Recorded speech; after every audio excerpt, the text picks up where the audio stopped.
Et si nous placions l'humain au centre? Qui sont les professionnels du terrain qui agissent pour notre bien-être? Quelle est leur vision du bien-être et comment le pratiquent-ils au quotidien? Nous avons décidé de partir à leur rencontre pour recueillir leurs témoignages et explorer ensemble l'univers d'un métier passion. Bienvenue dans Portrait de Spassionnés, une série proposée par Profil Spa, cabinet de conseil et formation spécialiste du spa bien-être. Aujourd'hui, nous sommes à la frontière suisse et la spassionnée que nous rencontrons est formatrice spécialiste en vente. Découvrons ensemble Laurie Goubert. Authenticité, simplicité au service de la rentabilité des centres de bien-être, de la bête noire des professionnels du terrain, notre invitée en a fait sa spécialité. J'adore sa façon décomplexée de vulgariser la vente. Aujourd'hui, elle nous fait le plaisir de passer derrière le micro de Profil Spa pour nous expliquer comment dédiaboliser la vente en spa. Bonjour Laurie Goubert. Bonjour, merci pour votre invitation. Merci à toi. Laurie, donc tu es sur les réseaux sociaux déjà depuis un petit moment et ce qui nous a interpellé avec Héloïse, c'est vraiment cette façon dont tu as de parler de la vente avec simplicité. Ça paraît tellement accessible. Ça paraît beaucoup plus facile qu'on ne le pense avec des petites techniques. Mais avant ça, est-ce que tu peux nous dire d'où tu viens et qu'est-ce qui t'a amené justement à te spécialiser dans la vente? Alors moi je suis originaire du sud-ouest, vous l'entendrez certainement dans mon accent. Je suis originaire du côté de Toulouse, donc c'est là où j'ai fait mes études. Après je suis partie sur Paris pour me spécialiser dans les spas avec la formation CQP spa praticien. Et pourquoi j'ai voulu me spécialiser dans la vente de produits? Eh bien parce que au début je détestais ça. Voilà, qu'on se dise, j'étais nulle, hein, voilà. Et petit à petit, en fait, mon regard vis-à-vis de la vente a complètement changé. Et j'ai vu que c'était vraiment problématique pour plein de personnes autour de moi. Et c'est pour ça que j'ai voulu vraiment me spécialiser là-dedans. Parce que moi, ça a changé beaucoup de choses dans ma vie, que ce soit personnellement ou sur le côté professionnel. Et tu t'es formée ou est-ce que tu as toi-même sur le terrain défini tes petits tips, tes petits codes, tu as testé toi-même et puis tu t'es dit tiens ça fonctionne donc je vais créer ma méthode? C'est les deux. J'ai été formée il y a longtemps, il y a plusieurs années, et après c'est petit à petit. En fait, j'ai essayé plein de techniques. À chaque fois, je m'analysais pourquoi ça n'avait pas fonctionné. J'ai changé beaucoup avec mes collègues aussi, et ça c'est quelque chose qui m'a beaucoup aidé de pouvoir me sentir soutenue auprès de mes collègues, qu'on me fasse confiance, qu'on me pousse aussi. Donc c'est un peu un mélange de tout, à la fois voilà des formations que j'ai reçues et de mon auto-analyse aussi. Qu'est-ce qui t'a poussée à devenir formatrice vente de produits spa? Alors j'ai été engagée par une marque de cosmétiques en Suisse pour justement augmenter les ventes de produits dans leur spa partenaire. Voilà, c'était vraiment un métier qui était fait pour moi et je me suis dit pourquoi pas créer mon entreprise à moi, Cellness, pour pouvoir le proposer au plus grand nombre, parce que là, du coup, j'étais limitée finalement à quelques établissements, alors que maintenant, j'interviens à la fois pour des personnes qui veulent se former en individuel, ou bien dans des spas de n'importe quelle marque finalement. Ça s'applique à tout le monde. Tu disais que tu t'es un peu enfermée dans certains spas. Est-ce que j'imagine en tout cas que certains établissements ont leurs propres standards aussi, leur propre process de vente. Est-ce que justement tu as observé que certains étaient un petit peu désuets ou ne fonctionnaient pas forcément très très bien et on continuait quand même de les diffuser? Alors moi, de ce que j'ai remarqué, c'est que bien souvent il n'y a pas de protocole de vente. En fait, il y a des protocoles de soins. Parce que du coup je faisais les saisons moi, donc j'ai eu la chance d'être formée par plein de marques de cosmétiques, mais sur une semaine de formation on voit surtout donc les protocoles de soins, les fiches produits, il y a peut-être 30 minutes de recommandations vente produits, mais en réalité voilà, on voit pas grand chose, et donc quand on arrive sur le terrain on est plus concentré à bien faire ces protocoles que de comment mener la vente produit sans que ça paraisse forcé justement. Et justement, un grand sujet clivant, pour ou contre des protocoles de vente, parce que on entend énormément de personnes dans le secteur qui sont aussi dans la formation qui disent laissez aller votre personnalité, sauf que quand tu te retrouves personnellement, donc je vais te donner déjà ma réponse dans, dans ça, quand tu te retrouves dans une équipe où tu as des personnes qui sont très à l'aise à la vente, qui sont très à l'aise à l'oral, qui arrivent très facilement à vendre, et d'autres qui sont un peu plus réservées, qui ne savent pas, qui n'osent pas, et bien déjà tu te trouves face à un déséquilibre. Et moi j'ai trouvé qu'en mettant en place, en tout cas dans le spa dans lequel j'étais quand j'étais manager, un protocole qui standardise en quelque sorte la prise en charge, eh ben on allait quand même vers des objectifs qui se réalisaient beaucoup plus facilement en fait. Mais complètement, c'est comme un protocole de soins finalement. Quand on débute, on a besoin de ce protocole-là pour savoir à quel moment je dois changer de zone, quel mouvement faire, et petit à petit, après, on se l'approprie, on arrive à le personnaliser. Oui. Et pour moi, c'est la même chose quand on essaie de recommander un produit. Pour moi, oui, comme tu dis, c'est nécessaire d'avoir un protocole de base, surtout que moi, je suis une ancienne timide, donc je comprends tout à fait ce que tu dis. C'était, pour moi, c'était impossible. Vraiment, j'étais bloquée, je savais même pas par où commencer. Donc, d'avoir quelqu'un qui me dise, OK, fais ci, fais ça, forcément, ça aide. Et après, petit à petit, c'est sûr que ça vient de soi. C'est sûr qu'il faut rester authentique aussi. Mais oui, d'avoir un protocole clair. En tout cas, moi, c'est tout le temps ce qu'on me demande. C'est d'avoir un protocole clair. Et à ton avis, quels sont les leviers de motivation pour booster les ventes dans un spa? Évidemment, les commissionnements, évidemment. Eh oui. Et je sais que ça pose encore problème parce qu'il y a plein de spas ou instituts qui commissionnent pas ou vraiment très très peu. Et moi, j'ai envie de dire, c'est clairement se tirer une balle dans le pied parce que si on n'est pas motivé, par le côté financier. Franchement, c'est vraiment un métier physique. C'est vraiment souvent à la chaîne et donc c'est un effort supplémentaire de recommander des produits. Donc il faut il faut qu'on nous motive vraiment et donc un commissionnement avantageux c'est la clé. Il n'y a pas que ça, mais oui. Mais déjà on a beaucoup d'établissements encore maintenant qui commissionnent, mais très très bas. Par exemple, le 4% existe encore très très souvent, et le problème c'est que oui, c'est pas suffisant pour motiver effectivement, et même le 10%, je trouve que aujourd'hui, avec la hausse des produits et la marge qu'on peut se faire sur une vente produit, même le 10% est pour moi encore un petit peu juste. Mais toi, qu'est-ce que tu en penses par rapport à ces marges et à ces pourcentages de commission? Si tout le monde était à 10%, déjà ça serait bien. Oui, c'est vrai que c'est mais c'est vrai qu'en fait les praticiennes, ils font vite le calcul. OK, 4%, si je vends tant, surtout qu'en général, ils vendent pas beaucoup. Ça fait combien? Ça fait rien du tout. Donc ils disent c'est même pas la peine d'essayer, quoi. C'est vrai. Donc c'est autant mettre un commissionnement haut dès le départ plutôt que d'en mettre un bas, sinon ça sert à rien, quoi. Et comment tu sensibilises les établissements à commissionner? Quand je forme les spas, il y a un module pour les managers parce qu'on pense souvent que tout appartient aux praticiennes en cabine, oui. Alors que pas du tout. Il y a plein de choses que la manager peut mettre en place, mais aussi au niveau des réceptionnistes, parce que forcément, si on vend plus de soins visage, on aura plus de chances de vendre plus de produits vu qu'on va recommander des routines. Les managers, c'est eux qui créent la cohésion d'équipe, qui créent la motivation, et la motivation, c'est la base. Donc on a dit financièrement, mais aussi au quotidien, quoi. Moi, c'est en tout cas dans mon accompagnement, c'est ce que j'essaie de donner le plus, c'est mon soutien, mon encouragement, parce que je sais que les managers parfois ils ont pas le temps, et moi c'est ce qui a fait la différence, c'est vraiment qu'on me soutienne à fond, qu'on me fasse confiance. Mais c'est très bien, je trouve, l'analyse, et de se dire que effectivement t'as le leader qui doit aussi impulser. Tu vois, tu parlais, Héloïse, de leviers de motivation. Effectivement, il y a des leviers de motivation qui sont individuels, qui vont forcément pousser chaque personne à vendre, à se dépasser. Mais effectivement, si c'est pas impulsé par le manager, ou même on parle souvent dans nos formations et dans nos accompagnements d'exemplarité du manager aussi, qui se mouille, qui mouille sa chemise et qui y va et qui montre que effectivement c'est possible.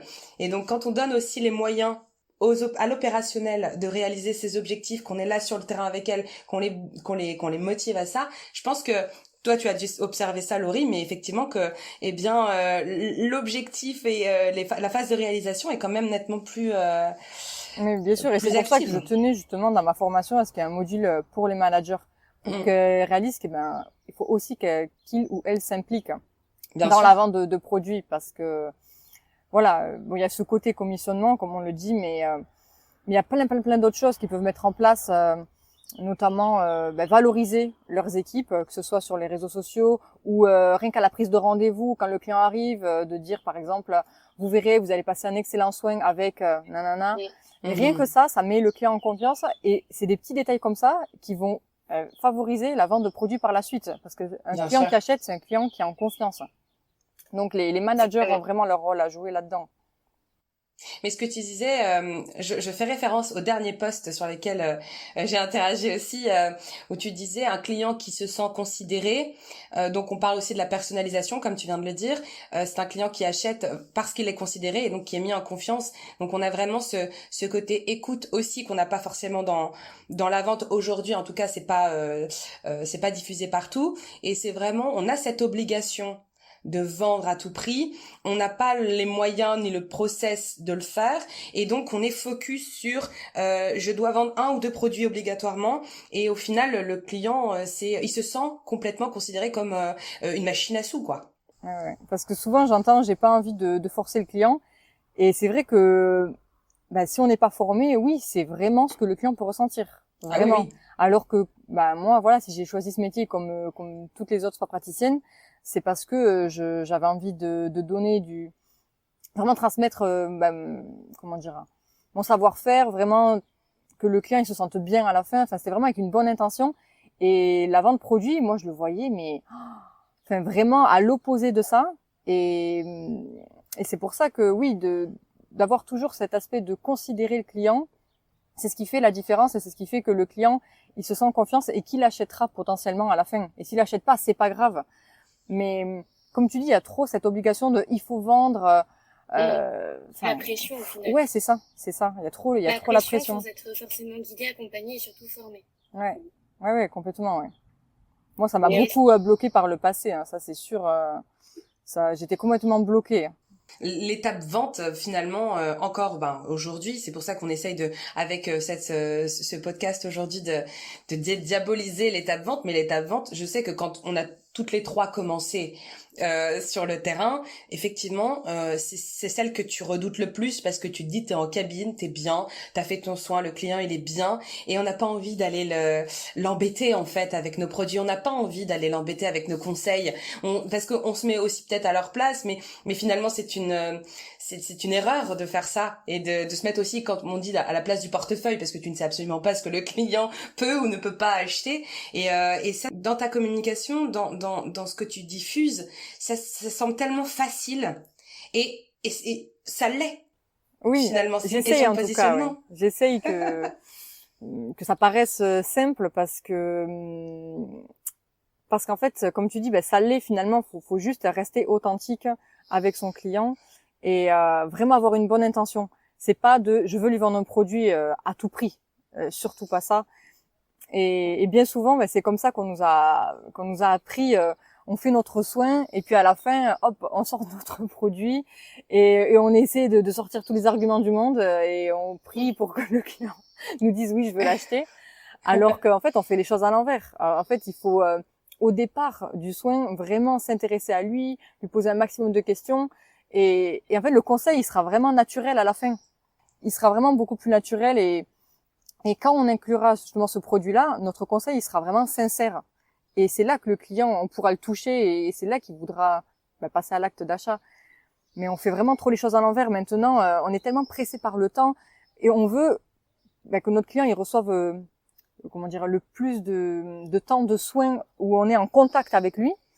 Et en fait, je le vois, c'est vraiment marrant, parce qu'à chaque fois, on pose les questions vite fait, et on veut que tout de suite notre main soit en contact avec la peau du client, et on zappe totalement cette étape qui est cruciale de diagnostic, où on s'intéresse pour de vrai au client, et c'est comme ça qu'on paraîtra sincère, et qu'on pourra faire notre recommandation à la fin.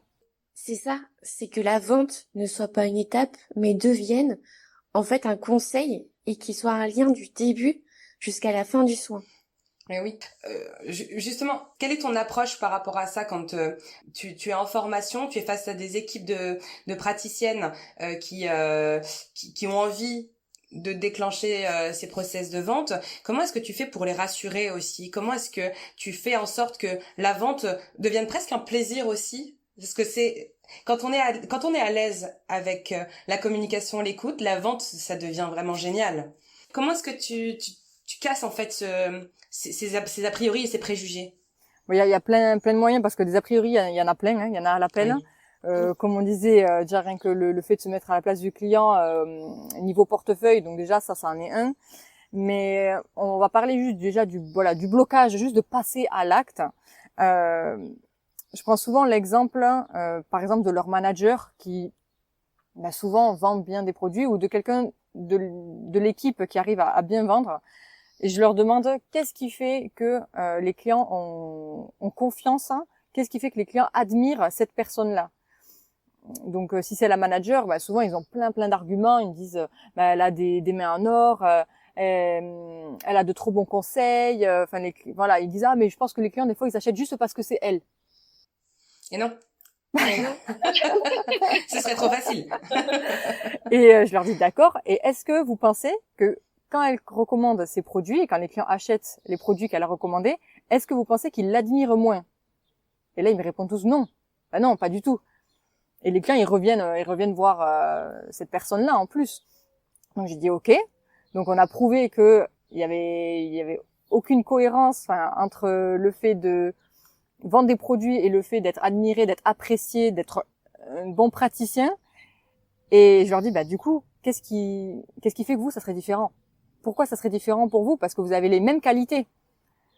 Et on ne naît pas bon vendeur, hein. Moi comme j'ai dit, j'étais nulle. Oui, je savais pas faire. Et pourtant, j'ai réussi à atteindre des chiffres de dingue que jamais j'aurais cru que c'était possible. J'étais à 5 000 € tous les mois et j'ai même atteint une fois 7 000 €. Et jamais j'aurais cru que c'était possible. Et pourtant j'ai réussi. Donc, je lui dis toujours, c'est moi j'ai réussi, vous aussi, parce que j'ai rien de plus. Hein. J'ai rien de plus. La question de positionnement, tu vois, nous, on parle souvent de le produit en lui-même devient et l'allié du soin. C'est pas le produit en plus, c'est pas la vente, c'est plus la vente additionnelle comme on le faisait avant. Maintenant, le produit c'est l'allié du soin. Donc, comme tu le disais aussi, avoir ce process du début à la fin, plus l'écoute du client, plus la connaissance du client, et aussi de se dire, voilà, le conseil, c'est plus de la vente, c'est vraiment du conseil, et de se dire, tu ramènes du spa à la maison. C'est vraiment, c'est prolonger en fait ce soin. Et c'est vrai que quand tu arrives à te positionner en tant que praticienne qui te dit ah oui effectivement, la vente ça devient du conseil et tu prolonges le soin. Déjà t'oses plus quoi. Tu es vraiment dans cette démarche de ok. Ouais. Souvent on a tendance à, comme tu dis, c'est à dissocier ces deux aspects-là. Et à la fin du soin, on va juste proposer nos produits. Alors qu'on oublie qu'avant ça, il faut quand même faire un conseil vis-à-vis du soin. Par exemple, si on est en massage, c'est donner des conseils sur sa posture, que la personne a au quotidien, de lui proposer des étirements, de l'automassage. Et aussi, c'est là que le rôle du manager intervient, c'est d'avoir des produits qui intéressent le client, parce que maintenant, ça marche plus de dire je vous propose cette huile, elle va vous hydrater, vous nourrir. Le client, il est venu se faire masser, il est pas venu s'hydrater la peau, quoi. Donc, à la fin, il faut lui proposer quelque chose qui correspond à ses attentes, à ses besoins. Et donc, c'est par exemple d'avoir des huiles musculaires ou ce genre de choses qui pourraient vraiment intéresser le client, quoi. C'est un constat qu'on a fait aussi avec Héloïse, c'est que le client aujourd'hui, c'est 70% des Français, par exemple, qui ont déjà été en spa, pour rester sur le spa, et donc qui sait exactement ce qui va se passer dans son parcours. Je vais aller au vestiaire, je vais aller ensuite à l'espace wellness, je vais aller en soins, et puis avant d'acheter de payer, je vais passer par l'étape boutique, et justement ils ont un degré de conscience qui est tel que il faut savoir aussi contourner ça, parce que le client, lui, s'il peut éviter l'espace boutique, il le fera. Bien sûr, parce que déjà, c'est bien que tu parles de l'espace boutique, parce que bien souvent, les praticiennes, elles se mettent devant la boutique à la fin du soin et elles recommandent les produits dans la boutique. Mais alors là, il y a rien de pire pour montrer au client, je veux te vendre quelque chose là. Je suis là pour ça. Donc le conseil déjà, il doit se faire dans la cabine, parce que le client, il est encore dans son soin. Il faut surtout pas faire ce que tu dis, aller devant le rayon à la réception avec tous les produits devant. Ah ouais, complètement. Tu vois le tarif affiché. Ouais, complètement. Non, ça c'est le truc à pas faire, quoi. Et je voudrais revenir sur les a priori. Quand une équipe te dit on n'a pas le temps pour vendre, qu'est-ce que tu leur réponds et quelles sont tes propositions, tes solutions? Ah, le temps, ça c'est c'est Oui. quelque chose. En fait, d'un côté, c'est vrai, parce que oui, c'est la course et oui, des fois, il n'y a pas beaucoup de temps. Alors, je mets à part les établissements qui ont pas du tout de temps entre les soins, parce que voilà, ça c'est autre chose. Pour moi, il faut régler un vrai problème. Mais même si on n'a que 10 minutes, ça n'empêche pas. Il faut juste visualiser ces 10 minutes autrement, comme j'ai dit tout à l'heure. On a tendance à vouloir tout de suite commencer le soin dès qu'on rentre dans la cabine et de se dire que ces 10 minutes-là, on va les utiliser tout d'un coup à la fin avec le conseil, refaire sa cabine et installer le prochain client. Alors que ces 10 minutes-là, on peut les voir différemment et en prendre 5 au début et 5 à la fin. Et donc ces 5 minutes au début, ce sera pour justement faire la phase de diagnostic, déjà parler des produits. Et à la fin, finalement, ça va aller beaucoup plus vite parce qu'on aura déjà pris du temps avant. Donc il y a déjà cette notion du temps à modifier dans sa tête. Il faut vraiment la changer, rien que ça. C'est vrai que quand tu rentres en cabine aujourd'hui, c'est l'installation cabine, tu montres au client, vous avez 2 minutes pour vous installer, etc. Et ensuite, est-ce que vous avez des contre-indications à me signaler, etc. Et puis finalement, ça c'est une phase hyper importante à ne pas négliger, surtout dans la partie vente. Donc oui, comme tu disais, le client il sait à quoi s'attendre. Il sait à quoi s'attendre, il sait qu'on va lui poser les 3 petites questions obligatoires et qu'à la fin on lui servira son thé. Oui. Mais donc il a cette conscience qui fait que aujourd'hui, si tu changes pas ton positionnement et ta façon de faire, ton client c'est toujours lui qui va s'en aller sans même avoir écouté ton conseil. Oui, vous êtes bien gentil, mais j'en ai pas besoin, quoi. Ouais. Et ce que tu me disais, tu me posais la question tout à l'heure, comment aussi je fais pour un peu donner confiance aux praticiens de passer à l'acte. Je prends souvent un exemple quand j'étais spa manager de 2 personnes de mon équipe. Il y avait une praticienne qui avait vraiment une main en or, enfin vraiment, c'était pour moi la meilleure des masseuses de mon équipe. Et pourtant, c'était pas avec elle que j'avais les meilleurs retours parce que elle prenait pas le temps justement de discuter, de créer un lien, de recommander, comme j'ai dit à la fin, que ce soit un conseil ou un produit. Alors que j'avais une autre praticienne, bon, elle était bien aussi évidemment, mais elle était plus vraiment dans la relation client. Elle prenait le temps d'échanger, de donner de vrais conseils à la fin. Et j'avais de meilleurs retours avec elle qu'avec l'autre. Et en fait, c'est ça. C'est aussi pour ça qu'on fait ce métier-là. C'est pour avoir des bons retours. Ça fait plaisir à entendre. Ah oui. De créer un vrai lien et pas juste dire bonjour, allongez-vous, au revoir, je vous sers votre thé. Et quand on fait la vente au produit, on va beaucoup plus dialoguer avec son client que si on ne le fait pas. Mais le client, il vient pour ça aussi. C'est-à-dire qu'à partir du moment où tu as un besoin d'aller chercher de la relaxation, de la détente et que tu vas le faire dans un établissement où il y a du personnel qui est là pour t'accueillir, c'est que tu viens chercher ce contact humain aussi. Oui, complètement. Et donc cette démarche, nous c'est un peu notre cheval de bataille, vraiment recentrer l'humain, mais à la fois en tant que client et en tant que professionnel. C'est ça en fait. Maintenant c'est beaucoup plus à la chaîne parce qu'on a une question de rentabilité, d'objectifs faramineux. Et au final, c'est du one shot parce que le client il vient, comme tu disais très bien, il fait son soin, il prend sa tisane, il s'en va. Et ce qu'on veut, c'est aussi créer ce lien pour à la fois fidéliser et effectivement maximiser les chances de vente, faire du upselling par exemple. Ça c'est des choses, des notions de cross selling et upselling, elles sont maintenant complètement oubliées dans les spas alors que c'est hyper important.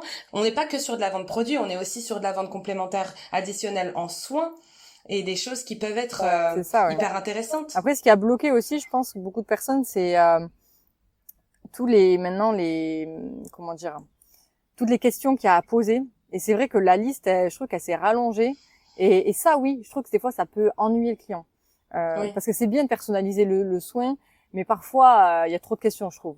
Et ces questions-là, elles prennent du temps. Oui, elles prennent du temps, qui pourrait être utilisé autrement pour vraiment s'intéresser aux clients. Parce que oui, on peut demander pour la table chauffante, pour la musique, pour la lumière, mais des fois, ça s'arrête plus. Mais c'est vrai. Franchement. C'est vrai que ça perd du sens un petit peu quand il y en a trop, quoi. Puis ça se voit, quoi, comme tu dis. Oui, on personnalise, mais au final, c'est standardisé, c'est pour tout le monde pareil. Alors que moi, dans ce que moi, j'essaie d'apprendre aux personnes là, qui veulent se former à la vente, c'est de vraiment créer un dialogue. Au début, la phase de diagnostic, c'est pas, je pose telle question, ok, je passe à celle d'après. Non, c'est on rebondit. Et c'est ça, on rebondit sur ce que la personne nous a dit, on reste authentique complètement. Et c'est vrai que justement, si le personnel n'est pas du tout formé et n'a pas cette prise en charge, c'est un client qui est malheureusement s'en va et qui va consommer ailleurs, quoi. Donc c'est hyper important. C'est ça, d'où l'importance voilà. de créer du lien avec son client et lui donner envie de repartir tout de suite avec le produit. Parce que si il n'y a pas d'échange au début ou à la fin, juste on lui montre le produit, bon bah oui, il va être intéressé certainement, mais il aura pas eu envie parce que s'il l'achète, c'est pas que pour le produit, c'est aussi par rapport au conseil qu'on lui a donné, Bien sûr. C'est nous, c'est l'expérience qu'il a vécue aussi, finalement, c'est ce qu'il achète. On avait beaucoup de praticiennes, nous, au spa, qui arrivaient à vendre, mais parce que, bon, là, c'était encore une approche différente, mais le client voulait récompenser la praticienne pour son implication, pour l'expérience qu'elle avait fait vivre, pour le soin qui était de qualité. Et je pense qu'ils avaient aussi une conscience de la commission qu'elle pouvait avoir derrière. Donc c'est un peu comme un pourboire un petit peu déguisé, quoi. Ouais. Ça me fait penser justement, il y a une cliente là que j'accompagne en ce moment, et ça c'est un vrai sujet en spa et que j'aborde justement avec les managers. C'est à qui revient la vente, parce que ça c'est un vrai problème par rapport notamment aux réceptionnistes qui sont souvent aussi commissionnés sur les ventes de produits. Et là c'est vraiment problématique parce que il y a des vols, oui, clairement de conseils produits qui ont été faits en cabine et en fait qui se retrouvent sur la réceptionniste. Ou par exemple si en cabine la personne elle avait recommandé, je dis au hasard, une huile et finalement à la réception la personne elle change d'avis, elle veut prendre un baume, du coup la réceptionniste elle dit ça va être pour moi parce que la praticienne lui a pas recommandé ça. Et oui, mais bon, c'est elle qui l'a eu en soin quand même pendant 1 heure. Donc pour moi, le produit il doit aller sur la praticienne. À la limite, j'ai envie de te dire même un client qui est indécis et qui n'a pas fait de soins ou quoi que ce soit, qui est juste venu dans cet espace boutique et puis qui va à la réception, bon, pourquoi pas, c'est au premier qui arrive qui prend la commission. Oui. Mais à partir du moment où il a été pris en charge par quelqu'un et à la suite de ce soin, il décide d'acheter, quel que soit le produit. Exactement. C'est le travail de la praticienne qui l'a pris en charge, qui doit être récompensé. On est totalement d'accord. Ah mais bien sûr. C'est donner de soi pendant 1 heure par exemple. Même si en cabine il a pas dit oui tout de suite, s'il décide d'acheter toute une gamme à la réception, ça va sur la praticienne en fait. Ça c'est de l'éducation aussi à faire en termes au niveau des services. Et pareil, créer des vrais process, des procédures. Et ça c'est parce que justement, quand c'est pas encadré, quand c'est pas structuré, tu as la porte ouverte au n'importe quoi. Ouais. Pour moi, nous toutes, on a été sur le terrain, on a été praticiennes, ça nous est déjà arrivé plusieurs fois. On est d'accord que ça nous donne absolument pas envie de continuer à essayer de te démener. Et puis en plus de ça, oui, effectivement, quand t'es commissionné, c'est un levier de motivation. Et pourtant, dans l'espace, c'est pas comme ça. Et ça crée des conflits et forcément, ça démotive les équipes. Et donc forcément, après, les ventes, elles sont pas au rendez-vous. Non, tu dois toujours aller surveiller en fait. Si la vente, elle a bien été sur toi. Si la cliente elle a pris des produits en plus, que ça a été mis sur toi. Et ça crée du stress et ça des conflits avec les équipes et ça aide pas du tout dans les ventes. Hein. Oui. Donc c'est sûr, les réceptionnistes, il faut aussi trouver un moyen pour les motiver, mais ça peut être les ventes produits de clients de passage ou après moi ce que je recommande souvent c'est de les commissionner sur les ventes de soins visage parce que comme on l'a dit au départ, c'est grâce aux ventes de soins visage qu'on vend plus de produits. Donc les commissionner sur ces ventes de soins visage-là, ou sur le chiffre d'affaires global, mais pas sur les ventes de produits des clients qui ont été en soins. Non, on est totalement d'accord. J'aborde justement ce point-là, qui est hyper important. Parce qu'il y a plein de petites choses qui font que les praticiens ils sont démotivés à la vente. Et ça en fait partie. Moi, j'ai une autre question. On a beaucoup de marques qui s'implantent dans des spas et qui ne peuvent pas autoriser d'autres marques complémentaires, donc c'est vraiment exclusif si t'es estampillé cette marque-là. Et en fait, là où la problématique elle se pose, c'est que ce genre de produits que tu retrouves dans ton spa et que tu ne peux pas vendre autre chose que ça, si tu les retrouves en pharmacie en face, là, on a une concurrence directe, avec bien sûr des prix bien moins chers. Effectivement, le conseil n'est pas le même. Mais comment est-ce qu'on fait pour essayer de sortir son épingle du jeu? Comment est-ce que toi, tu verrais les choses? Oui, je suis souvent confrontée à ce problème-là, de clients qui vont acheter le produit moins cher ou même pas moins cher, mais parce qu'ils ont l'habitude de l'acheter ailleurs. Et en fait, il faut créer le désir et il y a des petite technique, c'est de dire, par exemple, vous pouvez l'appliquer dès ce soir, repartir tout de suite avec. Demain, enfin, c'est de projeter le client à la maison avec ce produit, de lui faire comprendre que là, il peut l'avoir tout de suite, alors que là, il peut repartir avec tout de suite. Et après, concernant les tarifs, c'est de leur dire, voilà, nous, on applique les tarifs préconisés par la marque, ou de dire, on applique les tarifs, les mêmes tarifs que sur leur site internet. Mais j'essaie surtout de mettre en avant le fait que, voilà, ils peuvent repartir avec tout de suite et commencer leurs soins tout de suite avec. C'est surtout ça qu'il faut mettre en avant. Comme créer l'urgence, quoi. Ouais, voilà, c'est ça. Qu'est-ce que tu aurais envie de dire, Laurie, aux passionnés qui vont écouter ce podcast pour leur donner l'impulsion d'essayer quelque chose? Alors déjà d'essayer de prendre confiance au maximum. Moi, c'est ce qui a fait la différence, et quand j'ai osé et que j'ai pris confiance en moi, mais c'est pas venu tout seul, c'est venu parce qu'on m'a encouragé, parce que je me suis sentie soutenue. Donc si vous avez pas, voilà, dans votre équipe quelqu'un qui peut vous pousser, ou votre manager, eh bien il faut venir me voir parce que je sers aussi à ça, à vous booster pour vous donner confiance et avoir la vente produit autrement, en fait. Merci beaucoup, Laurie. Merci. Merci à vous, j'ai adoré discuter avec vous aujourd'hui. C'est passionnant ce sujet, et franchement, encore une fois, tu arrives à en parler avec une facilité qui, même nous surprend. Ah oui. Donc franchement, merci d'avoir répondu à nos questions. Et avec puis plaisir. on te souhaite de belles choses pour la suite de Cellness. Merci beaucoup, et vous également. Cet épisode a été réalisé par Héloïse Devaux et Anne-Charlotte Lallemand. Nous remercions Laurie Goubert pour le temps accordé et la qualité de cet échange. Nous espérons que cet épisode vous aura plu autant qu'à nous. Vous pouvez suivre Profit Spa sur sa page LinkedIn et Instagram. À très bientôt pour un nouveau portrait de ce passionné. Rejoignons-nous.